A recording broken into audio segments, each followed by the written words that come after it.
तो कक्षा 12वीं के एमपी बोर्ड के विद्यार्थियों, देखिए जिस घड़ी का आप बेसब्री से इंतजार कर रहे थे, आज के इस वीडियो में 4 नवंबर के लिए हिंदी का पेपर हम सोल्व करेंगे फुल सॉल्यूशन के साथ में। देखिए आपकी हमने जिस तरह से फिजिक्स के पेपर में मदद की है, उसी तरह से आपके हम हिंदी के पेपर में भी पूरी मदद करेंगे। तो 2 तरह के आपको हम यहाँ पर पेपर देंगे और इन दोनों ही पेपर में आपका प्रॉपर काम हो जाएगा। ठीक है, तो चलिए बिना किसी डाउट के वीडियो को हम शुरू करते हैं और सारे प्रश्नों को हम अच्छे से समझ लेते हैं। तो देखिए प्रॉपर तरीके से आपको यहाँ पर पूरा सॉल्यूशन मिलेगा। ठीक है, तो देखिए पहला प्रश्न यहाँ पे दिया गया है।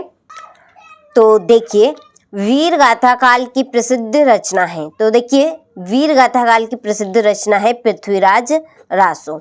दूसरा है कहानी का पहला तत्व किसे माना गया है? कथानक को। ठीक है, इसका आपका राइट रहेगा। तीसरा है यशोधर बाबू की विवाह की वर्षगांठ थी। तो यशोधर बाबू की विवाह की जो वर्षगांठ थी वो थी 25वीं। ठीक है, रेडियो नाटक में नहीं होते हैं। तो रेडियो नाटक में क्या नहीं होते हैं? तो दृश्य नहीं होते हैं। ठीक है, दृश्य यानी कि चित्र हमें देखने को नहीं मिलते हैं। देखिए 5वां है शब्द शक्ति के भेद माने गए हैं। तो शब्द शक्ति के भेद 3 माने गए हैं। कितने? 3। छठा है उर्दू और फारसी की छंद शैली कहलाती है गजल। क्या कहलाती है? गजल। ठीक है, चलिए वीर रस का स्थायी भाव खालिस्तान है। तो इसमें भराएगा आपका उत्साह। दूसरा है जोर जबरदस्ती से भाषा की खालिस्तान मर गई। क्या मर गई? चूड़ी मर गई। ठीक है, बाजा दर्शन पाठ में खालिस्तान की चर्चा की गई है। किसकी? वस्तु की, ग्राहक की। तो ग्राहक की गई है। चौथा है वे शब्द जो वाक्य में, ये मिसप्रिंट है थोड़ा सा, वाक्य यहाँ पे, वाक्य में किसी शब्द के बाद बल देने के लिए लगाए जाते हैं खालिस्तान कहलाते हैं। तो निपात शब्द कहलाते हैं। क्या कहलाते हैं? निपात शब्द। मंत्री मास्टर खालिस्तान पढ़ाते थे। तो गणित पढ़ाते थे। क्या पढ़ाते थे? गणित। ठीक है, छठा है मुद्रण की शुरुआत खालिस्तान में हुई। तो कहाँ से हुई? चीन में की जर्मनी? तो इसका आंसर होगा आपका चीन। ठीक है, हो गया। देखिए पूरे पेपर का आपको अच्छे से स्क्रीनशॉट लेना है और सारे क्वेश्चनों को अच्छे से करना है। 2 तरह के आपके पेपर है और इन दोनों ही तरह के पेपर में ही आपका प्रॉपर काम हो जाएगा। 80 नंबर में से आप 75 से 70 नंबर आराम से कवर कर पाएंगे। ठीक है, और इसकी पीडीएफ प्रॉपर तरीके से यदि आप लेना चाहते हैं तो आप चैनल के ऊपर जाइए, वहां पर आपको एक लिंक मिलेगी। उस लिंक से आप हमारी एप्लीकेशन के साथ जुड़े, वहां पर आपको पीडीएफ मिल जाएगी। ठीक है, चलिए इसके बाद में है सत्यासत्य का चयन कर लिखिए। तो देखिए पहला है कि एकांकी दृश्य काव्य का रूप होता है। तो ये सत्य बात है। क्या है? ये सत्य बात है, बिल्कुल। दूसरा है द्विवेदी युग के प्रवर्तक महावीर प्रसाद द्विवेदी है। तो ये आपका सत्य है। तीसरा है जहाँ कारण के बिना कार्य का होना कहा जाता है, वहाँ व्यतिरेक अलंकार होता है। तो ये असत्य बात है। चौथा है मधुशाला बचपन की प्रसिद्धि कृति है। तो ये सत्य है।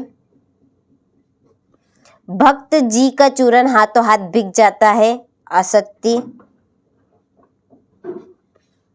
और छठा है बिंब विधान में भावनाओं को उत्तेजित करने की शक्ति होती है। तो बिल्कुल सत्य है ये। ठीक है, चलिए तो यहाँ से आप स्क्रीनशॉट ले लीजिए।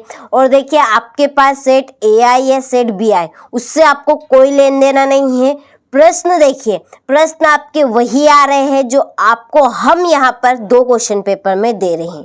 ठीक है, तो आपको यहाँ पर सेट A और सेट B से कोई लेन देना नहीं रखना है। ठीक है, चलिए अब जोड़ी की ओर बढ़ते हैं। तो देखिए संक्षेपण का सामान्य अर्थ। तो संक्षेपण का सामान्य अर्थ क्या है? छोटा कारण। दूसरा है समाचार लेखन की शैली। तो समाचार लेखन की शैली है उल्टा पिरामिड। जिठौत, ये जेठ का पुत्र। भोर का नभ, भोर का नभ है आपका राख से लिपा हुआ चौका। अतीत में दबे पांव, यह यात्रा वृतांत। मुद्रित माध्यम, इसकी जोड़ी है आपकी शब्दों का स्थायित्व। और 3 तेरह होना यानी कि बिखर जाना। ठीक है, चलिए तो ये आपकी जोड़ी भी कंप्लीट हुई। अब बढ़ते हैं अगले प्रश्न की ओर। तो देखिए, मोहनजोदड़ो नगर कितने हजार साल पुराना है? तो ये है लगभग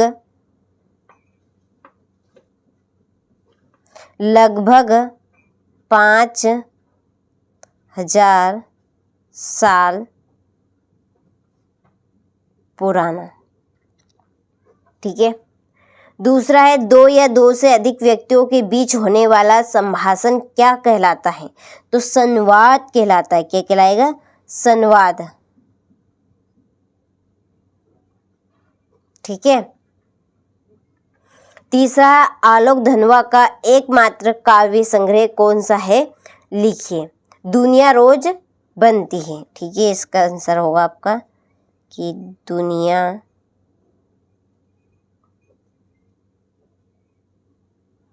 रोज बनती और है। ठीक है, पहलवान लुट्टन सिंह के कितने पुत्र थे? तो 2 पुत्र थे। कितने थे? 2। अर्थ के आधार पर वाक्य के कितने प्रकार होते हैं? 8 प्रकार। कितने? 8 प्रकार। शब्द गुण कितने प्रकार के होते हैं? तो 3 प्रकार के होते हैं। झूस उपन्यास के हिंदी अनुवादक का नाम लिखिए। तो इनका नाम है केशव प्रथम वीर। ठीक है, केशव प्रथम वीर। चलिए तो ये आपके एक वाक्य में उत्तर हुए। अब देखिए यहाँ से क्वेश्चन नंबर 6, शीतल वाणी में आग होने का क्या अभिप्राय है? तो देखिए क्वेश्चन नंबर 6 से, यहाँ से देखिए क्वेश्चन नंबर 6 से, तो ये जो 23 तक की थोड़ा सा मिसप्रिंट हो गए, 23वें प्रश्न की जो हमने PDF सॉल्यूशन की तैयार की है वो हम देख लेते हैं।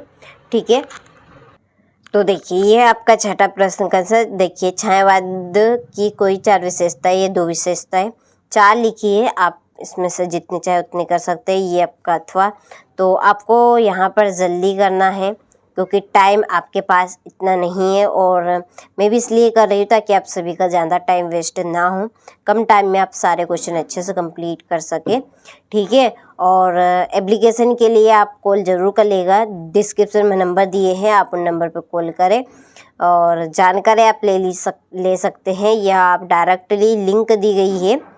ठीक है, चैनल के ऊपर उस लिंक से आप इंस्टॉल करें एप्लीकेशन को और वहाँ पे हमारे साथ जुड़े। ठीक है, वहाँ पर प्रॉपर तरीके से आपको प्रॉपर चीज़ मिल जाएगी।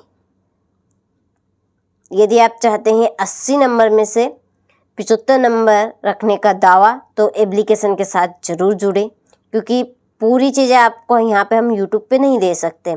ठीक है, कुछ सीक्रेट भी होती है, इसलिए एप्लीकेशन का हमने यहाँ पे सहारा लिया है। आप एप्लीकेशन के साथ जुड़े, प्रॉपर चीज़ आपको वहीं पर मिल जाएगी। ठीक है, चलिए ये आपके लगभग प्रश्न हो चले हैं। अच्छे से आपको कंप्लीट करके जाना है।